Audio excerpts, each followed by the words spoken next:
también ya nuestro segundo invitado es el abogado Darwin Pereira, de las filas de Pachacutic, que él es de la provincia del Oro y primer vocal del CAL. ¿Cómo le va? ¿Cómo está el clima allá, abogado Pereira? Muy buenos días. Buenos días, muchas gracias, muy amable por la invitación, un feliz año para todos ustedes y para la culta audiencia. Bueno, por acá mucho frío, ¿no? Esta es la capital, pero acá estamos, este es nuestro trabajo al pie. La lluvia se ha alejado, ¿cómo sigue el tema? Porque entendemos de que a veces en Quito, que es la carita de Dios, está lindo el sol y cuando de pronto cae un fuerte aguacero. No, las lluvias ya se han alejado un poco, más bien hay unos soles que muy por la mañana nos despiertan, pero pronto se van y le dan paso a una neblina, a un frío muy, muy fuerte y bueno, pues toca soportarlo. Yo le digo siempre que acá hay un frío antimonos, ¿no? Y nosotros que venimos de la costa, evidentemente lo sufrimos con mayor fuerza este frío que a veces acá coge con bastante fuerza. Acá tenemos temperatura de 33 grados centígrados y en verdad que hace un sol como para salir corriendo. Pero bueno, asambleísta, entremos en materia. Hay un juicio político pendiente que se está promocionando al interior de la Asamblea para la superintendente de bancos. ¿Cómo va ese tema? ¿Cómo avanza? ¿Qué dicen ustedes? ¿A qué se debe? Para refrescar la memoria también de nuestros amables oyentes y televidentes. Claro, efectivamente, nosotros hemos planteado un juicio político a la señora superintendente de bancos por incumplimiento de funciones.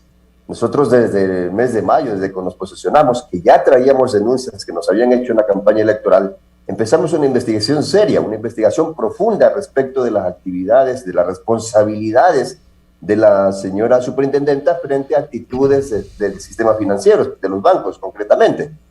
Una de esas causales que ahora nos permiten traer a juicio político a la señora superintendenta, por ejemplo, son las renegociaciones de las deudas que se hicieron en el pico de la pandemia. Usted recuerde que se hizo una ley, se obligó a que la banca renegocie las deudas, considerando que estábamos todos encerrados, no había producción en el país, y obviamente la banca accedió, o sea, hubo un acuerdo entre el gobierno y la banca, y al final del día resulta que valores que estaban prohibidos de cobrar, se cobraron.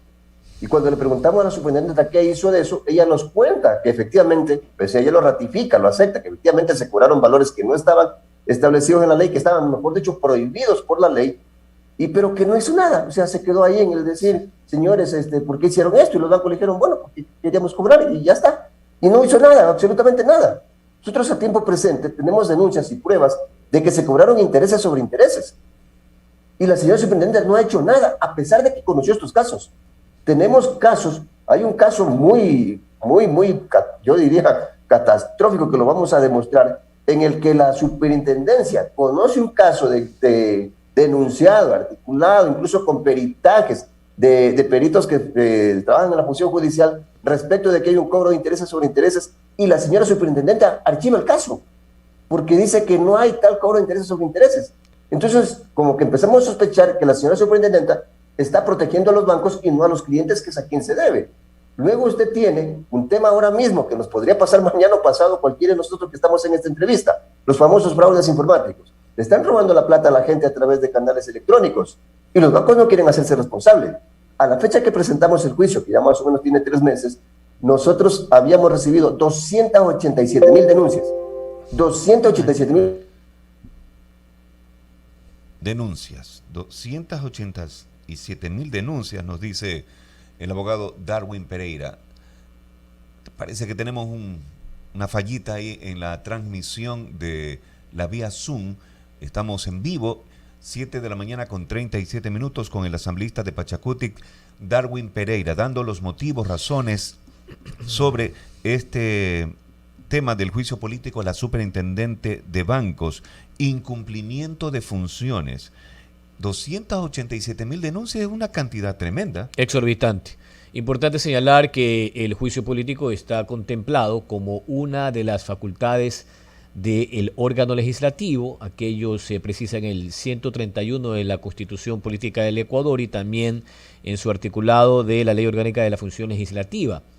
El supuesto criterio de incumplimiento de funciones. Y yo también me preguntaba mientras lo escuchaba al asambleísta Pereira, que esperamos ya haya logrado superar el problema técnico de su señal con el Zoom, me preguntaba, ¿no? ¿qué fue lo que sucedió durante la pandemia? ¿Por qué hubo tanto descontrol? Descontrol en la venta de medicinas, descontrol en los precios que se cobraban incluso por los féretros, Sí. cremaciones, laboratorios, pruebas COVID.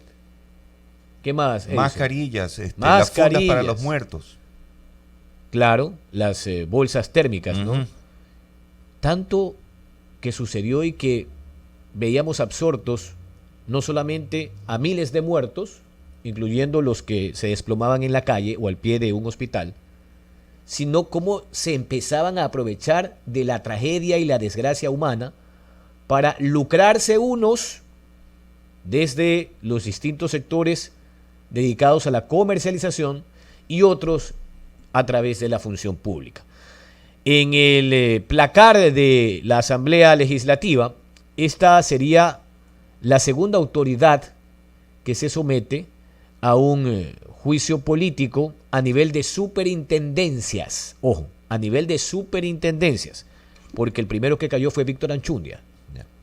Acuérdense el tema que hablábamos antes de las 7 de la mañana, quien era el titular de la superintendencia de compañías. Ella, la doctora Arregui, es la titular de la superintendencia de bancos. Ha dicho el asambleísta Darwin Pereira que cobraron interés sobre interés, algo que se podría colegir, se acerca a la usura y que es el criterio que él tiene como parlamentario de Pachacutic a fin de determinar ya en el proceso, luego de que fiscalización concluya su trabajo al interior, para que pase ese informe de mayoría y también el de minoría a el CAL, al Consejo Administrativo de la Legislatura, para que finalmente lo ponga en el Pleno y sea el Pleno el que tome una decisión.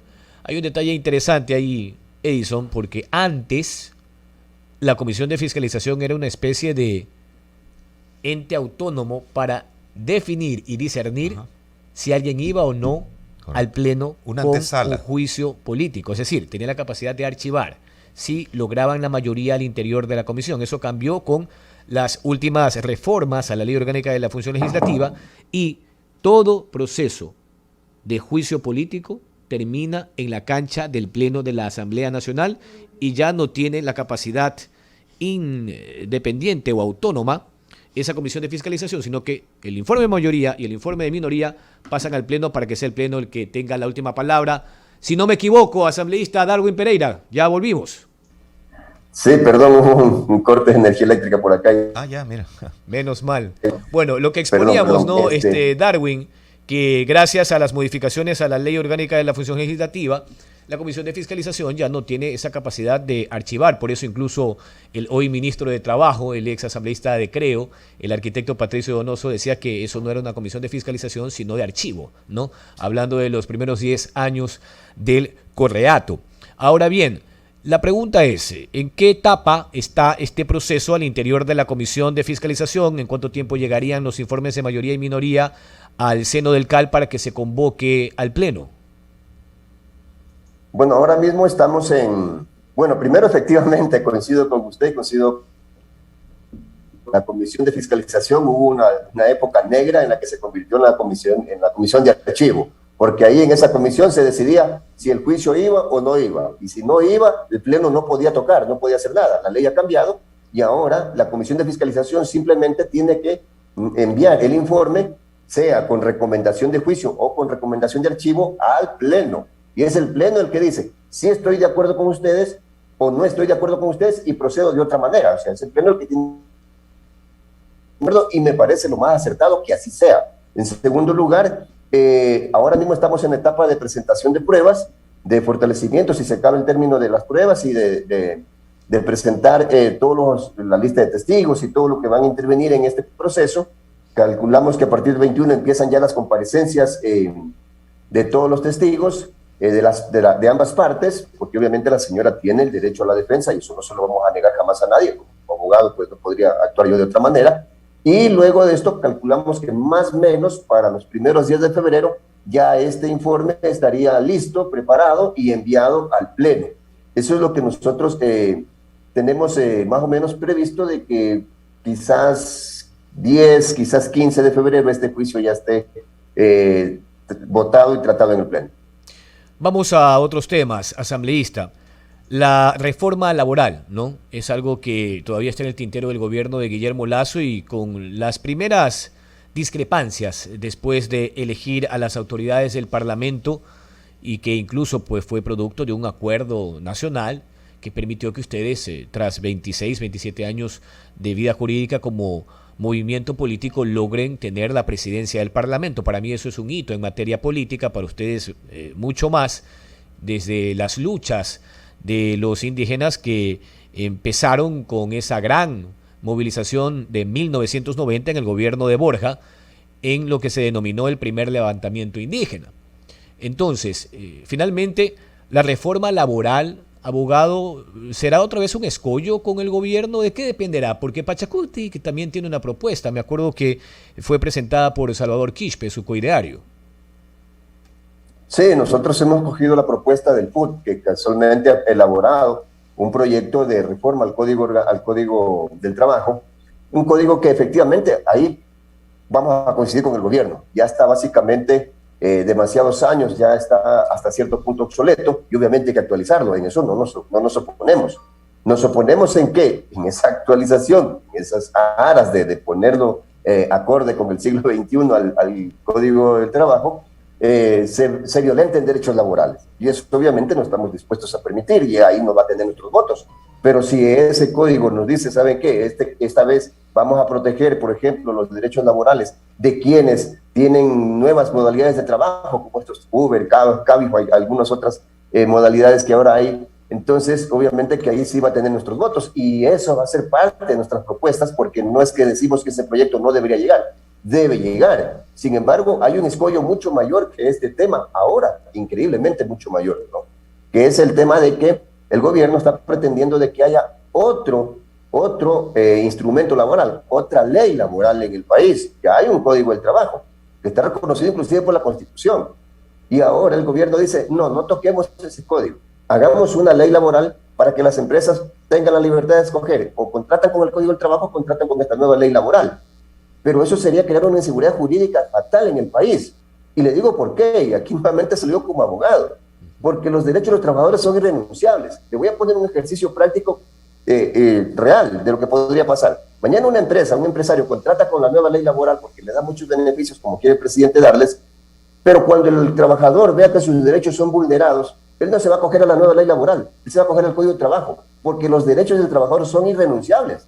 Por más que él firme con una ley laboral, lo que dice la legislación, la Constitución y los principios y la doctrina es de que cuando un trabajador demanda, se aplique el principio pro operario, el indubio pro operario. Es decir, que cuando el juez tenga que decidir, se tendrá que aplicar la ley que estén vigentes, que más le favorezca al trabajador. Y si la ley que más le favorece el Código del Trabajo, va a terminar finalmente perjudicando al empresario.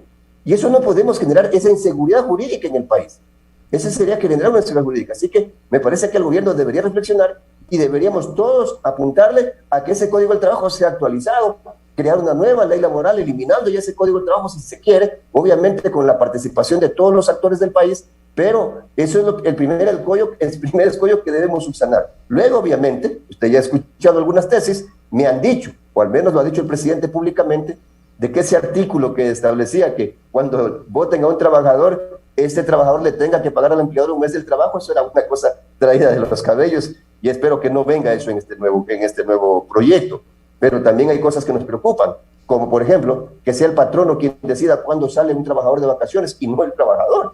O que sea el patrono el que decida en qué horarios va a trabajar, de tal manera que podrían violentarse las horas extras o las horas suplementarias, porque podría ser hoy trabajas de 6 de la mañana a 11 de la mañana y mañana trabajas de 4 de la tarde a 11 de la noche. Entonces, obviamente, no hay una estabilidad en cuanto a horarios. Eso tendremos que debatirlo, tendremos que discutirlo para encontrar un punto medio, pero siempre vamos a estar abiertos a debatirlos. Ojalá esta vez seamos escuchados, porque lamentablemente en la ley laboral no fuimos escuchados, ni nosotros como Pachacuti, ni ninguna de las bancadas. Por eso usted vio que cuando se vota el informe de mayoría, que era obviamente el informe que favorecía al gobierno, ninguna de las bancadas votó a favor del proyecto de la ley tributaria. Esperemos que eso no vuelva a pasar ahora y el gobierno haya aprendido la lección. Le reiteramos que está con nosotros el abogado Darwin Pereira, asambleísta por Pachacutic y primer vocal del CAL. Ayer casualmente, asambleísta, entrevistamos al ministro de Trabajo, el arquitecto Patricio Donoso, y él explicaba de esta ley laboral que se le está socializando dentro de la academia, de justamente los entes sociales, etcétera, etcétera, ¿no? Y él decía algo que me llamó la atención cuando él decía que tranquilamente podemos los ecuatorianos vivir o aplicar el Código de Trabajo y esta ley laboral, es decir, las dos. Incluso habló algo de la jubilación patronal, que puede ya perderse. Bueno, ahí como quedó un poco confuso, ¿no? Pero la verdad que ya nos deja preocupado este tema y hay que investigarlo, hay que socializarlo, asambleísta. Es que es imposible, créemelo, desde el punto de vista jurídico. Yo no sé si hay algún abogado que crea que pueden convivir dos leyes que hablen del mismo tema. Si no, mañana tengamos entonces dos códigos penales. Si no, mañana tengamos dos constituciones. No puede haber eso. Va a volver loco al país, va a volver loco a los jueces. El arquitecto Donoso me podrá ganar en debate de arquitectura, de construcción de casas, pero en debate jurídico dudo mucho que me pueda ganar, considerando que esta es mi profesión y he ejercido la profesión. O sea, yo sé lo que pasa en los tribunales y obviamente sé lo que dice la doctrina, es mi preparación. O sea, ahí es muy difícil que a un abogado le puedan decir que dos leyes que hablen del mismo tema sí pueden convivir. Eso es imposible. Entonces, repito, si es así, mañana tengamos dos códigos de la salud, dos constituciones, dos códigos civiles. Eso es imposible. O sea, ni siquiera cabe en la lógica de los ciudadanos, porque si los ciudadanos van a decir, oye, a ver un momentito, pues aquí tengo un código civil y acá tengo otro código civil, ¿a cuál le hago caso? O sea, y va a volver loco a la gente. No tiene sentido eso. Y tampoco tendría sentido, abogado Darwin Pereira, asambleísta por Pachacutic y primer vocal del CAL en la Asamblea Nacional, que se convoque desde el Frente Unitario de Trabajadores a una gran movilización, han dicho, el próximo 19 de enero, cuando el presidente Guillermo Lasso ha dicho que este proyecto de ley en materia laboral va a ser socializado precisamente con los gremios, con los sectores sociales, con las organizaciones de la sociedad civil. ¿Estamos para más movilizaciones, aun cuando se ha postergado por el pico del COVID debido a Omicron, abogado? Mire, el tema de las movilizaciones no son la causa de eso, son la consecuencia de.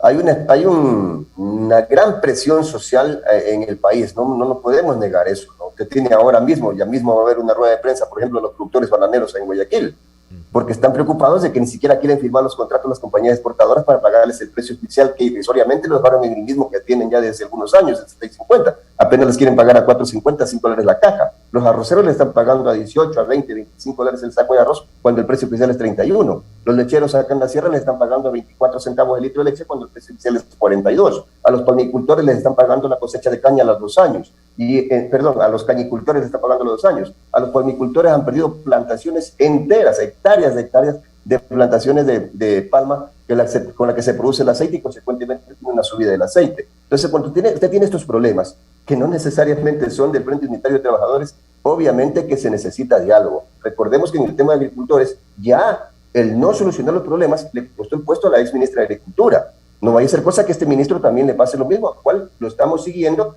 lo estamos evaluando y pronto lo tendremos acá en la Asamblea para que conteste algunas preguntas que nos parecen interesantes en el tema de agricultura. Pero por otro lado, usted también tiene a médicos que están siendo despedidos a pesar de que ganaron juicios con el Estado, a médicos que trabajaron en la pandemia. Entonces tiene un tema serio con los trabajadores de la salud, tiene un tema serio con los transportistas que están pidiendo que se suban los pasajes.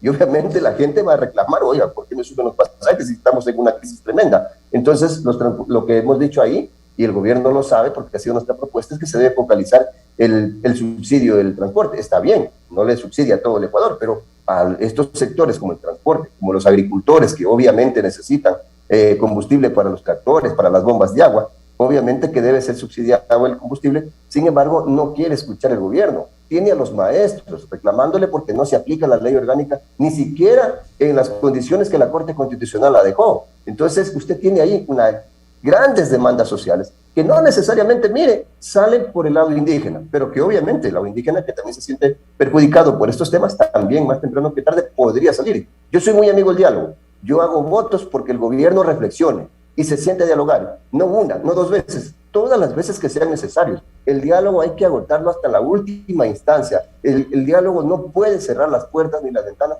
a fin de que podamos encontrarle las soluciones más viables al país. Y ojo, no puede ser un diálogo de sordos. Vengan, conversemos, pero no me parecen sus opiniones, muchas gracias, váyanse nomás. Eso no nos lleva a ningún lado y nos deja las cosas en el mismo punto. Entonces, yo creo que el gobierno debe reflexionar un poco, debe abrir canales de diálogo con todos estos sectores que le he indicado. Caso contrario, pues va a haber una explosión social por cualquiera de los lados, por los trabajadores, por los agricultores, por los indígenas, por los docentes, por los trabajadores de la salud. Sí, en fin, hay una crisis, hay una presión fuerte sobre estos sectores y obviamente cualquier momento, por cualquiera de esos lados, podría haber una explosión social.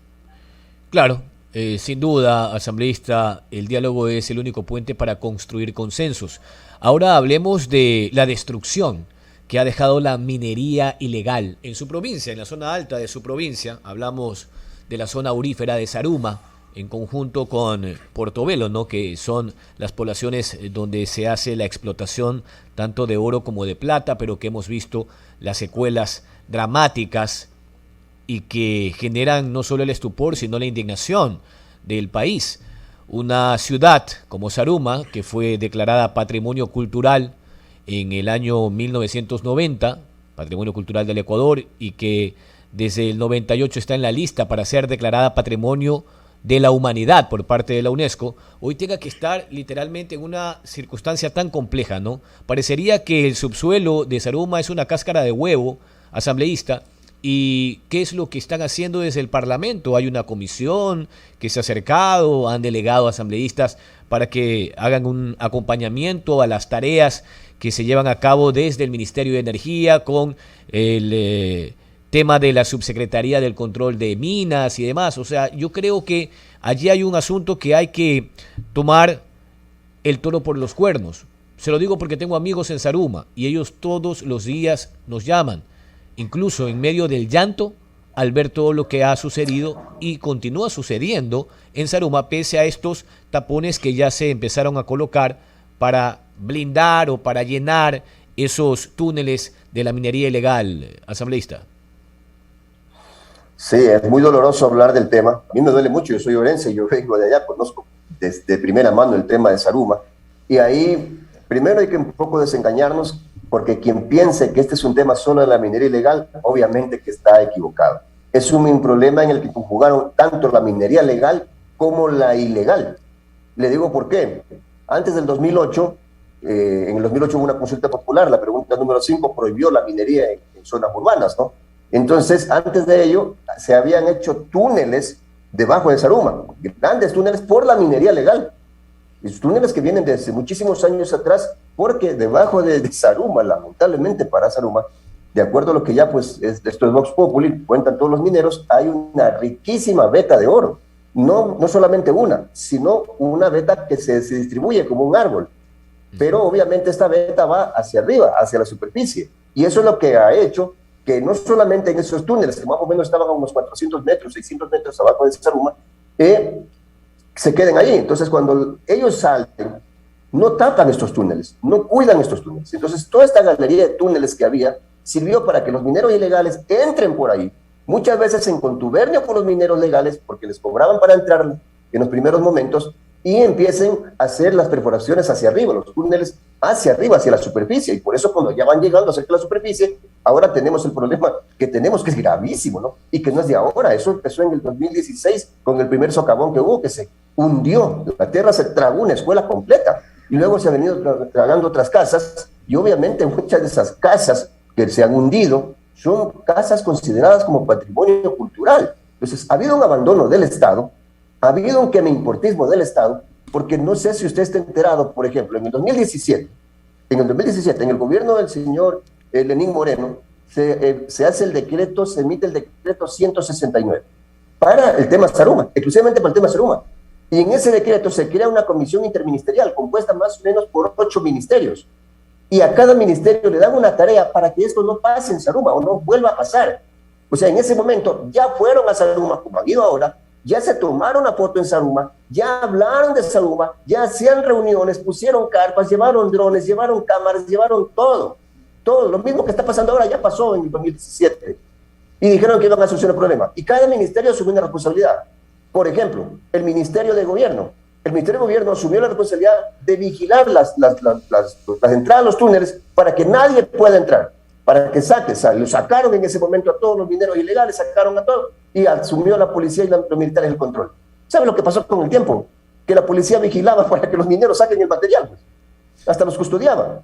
Y con el tiempo se volvieron mafias que hoy en día, por ejemplo, a cualquier minero ilegal le cobran por entrar ahí, y si no paga, no puede entrar ahí. ¿Quién le cobra? Otros mineros ilegales. Es decir, eso se convirtió en un mundo sin Dios ni ley. Y esas cosas le pasan a Zaruma al día de hoy. En Zaruma, para que usted tenga una idea, en este momento, a tiempo presente, hay momentos en que van y evacúan una casa porque dicen que esa casa está en zona de riesgo. ¿Usted cree cómo cree que se sienten los vecinos?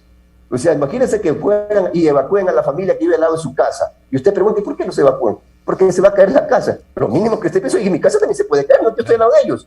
Eso está pasando en Zaruma. Hay una incertidumbre, pero la incertidumbre viene de parte del Ejecutivo. ¿Por qué? Porque no transparentan la información. Hablan de que están haciendo estudios, hablan de que están buscando las soluciones. Estimado amigo, estudios existen. Ha hecho estudios la Universidad Central a través de su Escuela de Geología. Ha hecho estudios el Cuerpo de Ingenieros del Ejército. Llevaron ahí, repito, drones, hicieron mediciones de tierra, después estuvo el Ministerio de Vivienda, todos han destinado dinero. ¿Y qué han hecho con ese dinero? Comprar carpas y camionetas. Entonces, obviamente, nosotros hemos dicho desde la Asamblea que vamos a fiscalizar este tema porque queremos que los ministros nos rindan cuentas para poder nosotros transparentarle eso a la población. Porque no le dicen pues a la población si hay un cronograma, si no hay un cronograma, cuál es el mismo de todos los informes técnicos, cuál es el que van a utilizar para solucionar el problema. Pero una cosa y primordial para mí, nosotros queremos escuchar del gobierno que nos diga cuál es la solución que va a aplicar. Porque la solución de ponerle un tapón a los vagones que están en la parte de la superficie no es solución, mi estimado amigo. Por debajo, Zaruma está totalmente agujereada. Y si usted le pone solo el tapón acá arriba, ¿qué pasa con el agujero que está abajo y que le conduce una galería a un laberinto de túneles? Por eso la solución ahí, y eso lo sabe el pueblo de Zaruma, es rellenar completamente toda esa galería de túneles. Si no, usted, más temprano que tarde, la ambición de muchos mineros ilegales los va a conducir a volverle a meter dinamita y volver a abrir esas vetas que están ahí, que repito, son muy atractivas, pero que ahora, por ley, está prohibido que lo hagan, sin embargo, el gobierno lo ha permitido. Así que lo primero que vamos a exigirle, y estamos exigiendo, porque ya han comparecido esta semana, tanto a la Comisión de GATS como a la Comisión de Biodiversidad, los ministros, les estamos exigiendo que transparenten esa información. Y en los próximos días los vamos a seguir llamando a comparecer para poder transparentarle nosotros, como Asamblea, la información a la ciudadanía. Ojalá. Enhorabuena por esa población, una ciudad que he tenido la suerte y la bendición de visitar por varias ocasiones y que destaco su patrimonio arquitectónico colonial. Es hermoso. Por eso se lo declaró a Zaruma, al Cantón Zaruma, como Patrimonio Cultural del Ecuador en el 90, estimado Edison. Gracias, abogado. Muchas gracias, asambleísta. A ustedes, muchísimas gracias. Ya me hablaron de Zaruma, me hicieron acordar del café zarumeño. Qué rico que es el café zarumeño. Oh, el tigrillo, pues, abogado. Y el tigrillo, no se olvide, por favor. Y el tigrillo, por supuesto. El tigrillo, un tigrillo y un ya café es patrimonio, zarumeño, ya es patrimonio el tigrillo, ¿ah? También. El tigrillo también es patrimonio, por supuesto. No, Zaruma es muy rica, tiene una riqueza cultural increíble y no es de los orenses, no es. Todos nos sentimos orgullosos de ello. Okay. Así que nos duele mucho lo que está pasando en Zaruma y vamos a meterle mucho ñeque para ayudar a solucionar este problema. Gracias por la invitación. Un abrazo, buenos días. Muy buenos días. Un abrazo. Es el trabajo de los asambleístas. Poner la cara y fiscalizar, no solamente aprobar leyes, estimado Edison. Interesantes detalles que nos daba el asambleísta Pereira.